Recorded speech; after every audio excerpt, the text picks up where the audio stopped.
नमस्कार दोस्तों, मेरा नाम है विशाल और हम बात कर रहे थे भारतीय संविधान के भाग 3 केंद्र सरकार की। और पिछले वीडियो में हम लोगों ने बात की थी संसदीय समितियों की और इस वीडियो में हम बात करेंगे संसदीय मंच की, पार्लियामेंट्री फोरम्स की। तो चलिए शुरुआत करते हैं, बात करते हैं इसकी स्थापना की। संसदीय मंच की स्थापना वर्ष 2005 में पहला संसदीय फोरम जल संरक्षण एवं प्रबंधन पर गठित हुआ। इसके साथ अन्य फोरम भी गठित किए गए। वर्तमान में 8 संसदीय फोरम कार्यरत हैं। पहला जल संरक्षण एवं प्रबंधन पर संसदीय फोरम 2005, दूसरा युवाओं पर संसदीय फोरम 2006, बच्चों पर संसदीय फोरम 2006 और चौथा जनसंख्या एवं जन स्वास्थ्य पर संसदीय फोरम 2008, भूमंडलीय उष्णता एवं जलवायु परिवर्तन पर संसदीय फोरम 2008, छठवां आपदा प्रबंधन पर संसदीय फोरम 2011 और सातवां शिल्पकारों एवं दस्तकारों पर संसदीय फोरम 2013 और आठवां सहस्त्राब्दी विकास लक्ष्य पर संसदीय फोरम 2013।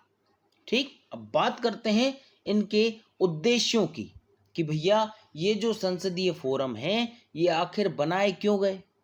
ये इसलिए बनाए गए क्योंकि इनके सदस्यों को ऐसा मंच प्रदान करना जहां वे संबंधित मंत्रियों से, विशेषज्ञों से तथा उनके नोडल मंत्रालयों से और उनके प्रमुख अधिकारियों के साथ महत्वपूर्ण विषय पर चर्चा कर सकें, जिससे हमारे विकास को गति मिल सके।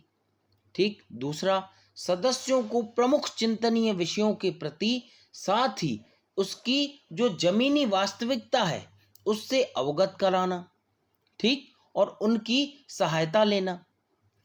तीसरा, महत्वपूर्ण मुद्दों पर संबंधित मंत्रालय, विश्वस्त गैर सरकारी संगठनों जैसे यूनाइटेड नेशन है, आपका एमनेस्टी इंटरनेशनल है, समाचार पत्र हैं, संयुक्त राष्ट्र, इंटरनेट आदि के माध्यम से आंकड़े एकत्रित कर एक डाटाबेस तैयार करना और उन्हें सदस्यों के बीच में बांटना, जिससे कि वे फोरम की बैठकों में सार्थक ढंग से भाग ले सकें तथा अधिकारियों एवं विशेषज्ञों से स्पष्टीकरण प्राप्त करें कि भैया ये ऐसा क्यों है, ये ऐसा क्यों नहीं है।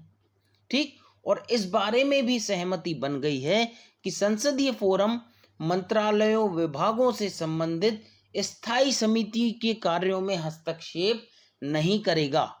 ठीक, संसदीय फोरम अपना काम करेगा, संसदीय जो आपकी समितियां हैं वो अपना काम करेंगी, मंत्रिमंडलीय समितियां अपना काम करेंगी। ठीक, कोई भी एक दूसरे के काम में दखल नहीं देगा, उनके अधिकार क्षेत्र का अतिक्रमण नहीं करेगा।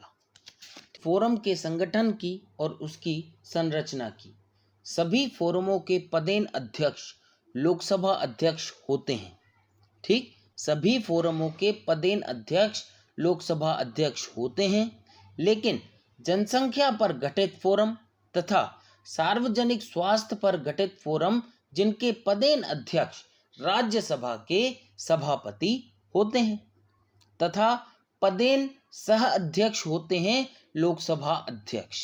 ठीक, राज्यसभा के उपसभापति, लोकसभा उपाध्यक्ष, संबंधित मंत्री तथा विभागों से संबंधित स्थायी समितियों के अध्यक्ष विभिन्न फोरमों के पदेन उपाध्यक्ष होते हैं। ठीक, और प्रत्येक फोरम में 31 से अधिक सदस्य नहीं होते। ठीक, अध्यक्ष, सह अध्यक्ष तथा उपाध्यक्षों को छोड़कर, जिसमें लोकसभा से 21 और राज्यसभा से 10 सदस्य होते हैं। ठीक, अधिकतम सदस्य 31 हो सकते हैं, मतलब उसमें कम सदस्य भी हो सकते हैं।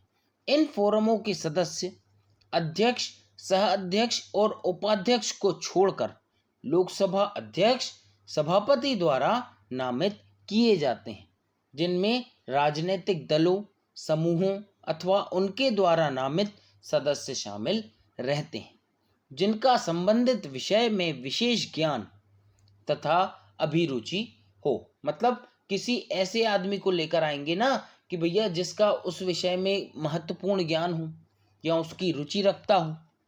अब बात करते हैं सदस्यों के कार्यकाल की। सदस्यों का कार्यकाल उनके अपने सदन में सदस्यता के साथ जुड़ा होता है। कोई सदस्य लोकसभा अध्यक्ष सभापति को लिखित रूप में अपना त्याग पत्र दे सकता है कि भैया ये लो आप हमारा इस्तीफा। ठीक, अब बात करते हैं फोरम के कार्यों की।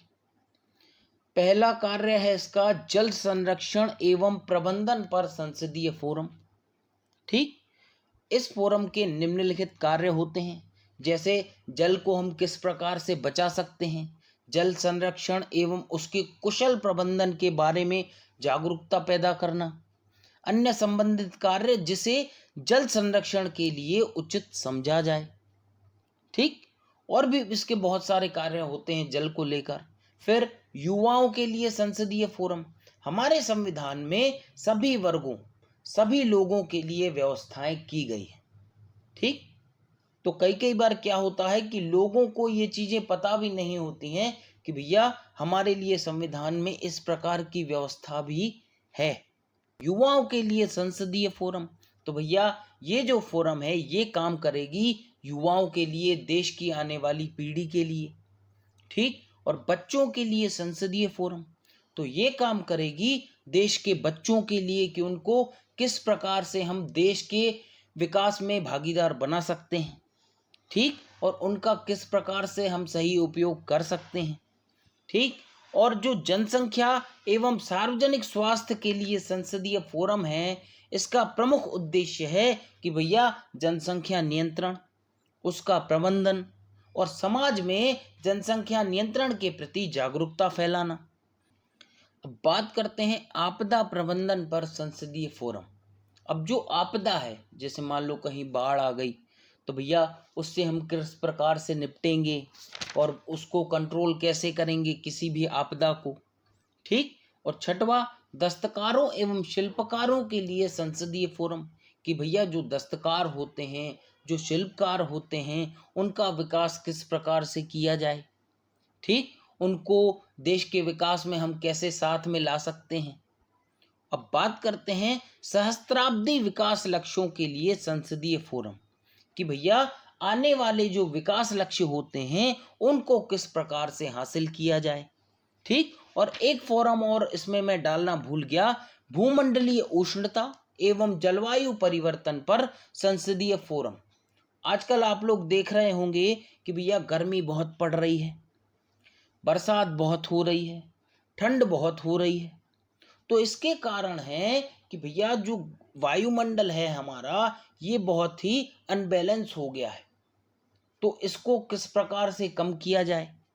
ठीक, वायुमंडल का बैलेंस कैसे बनाया जाए, जलवायु परिवर्तन को किस प्रकार से रोका जाए।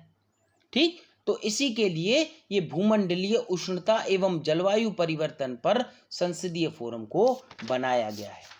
ठीक, तो आज का वीडियो हम करते हैं यही समाप्त। अगले वीडियो में बात करेंगे हम संसदीय समूह की।